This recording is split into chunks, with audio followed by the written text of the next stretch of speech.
Hi everybody, I hope you are well and studying hard for your exam that is next week. I'm just going to talk to you about the tips on the topic areas that you need to make sure you're focusing on and the approach to how you're going to attack your exam on the day. So the first things first that we need to discuss is going to be the domiciliation part of your exam. Make sure you are fully aware of domiciliation with regards to IHT, capital gains tax and the statuses for each person. New to the syllabus is deemed domiciliation, so please make sure you do go over the deemed domiciliation part before you do go into the exam, and make sure you're practicing questions on that. It's very, very important, especially with IHT and CGT. Corporation tax losses, that has changed in this Finance Act as well. So when you're looking at your carry forward losses with regards to corporation tax, please make sure you do obviously practice a couple of questions on that also. Group relief, also very, very important. You need to look at the loss groups, the capital gains groups, and especially the VAT groups. Very, very important. Any of these questions can come up within that topic area. Substantial shareholding exemption, also have an awareness of this. Make sure you've practiced a few questions. This is also important with regards to your exam for this time. With regards to reliefs, IHT, CGT, make sure you go and go over all of those reliefs and make sure you know how you deal with each one.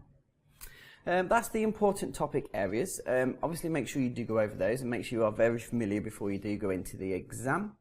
What we then need to talk about is the approach to the exam. Now, with this, what you need to think about is your timing. How long should you be taking on each question? And you will do that based on 1.8 minutes per mark, okay? And that will give you the time allocation that you should be spending on each question. You need to make sure that you have fully read the requirement, every single word. Make sure you understand the requirement. Make sure you know what you are expected to do. In advanced tax, you are going to have calculation, but you're also going to have lots of narrative. So you need to make sure you are explaining what you are going to do and your calculations are just backing this up, okay? Obviously you've got to do your calculations, they are important, but you need to state, you need to say what you are doing, state the conditions, state the rules that you are following with regards to that.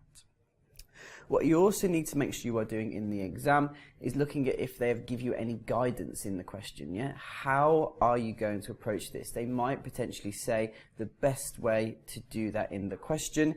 Make sure you follow that guidance if it is given to you in the exam.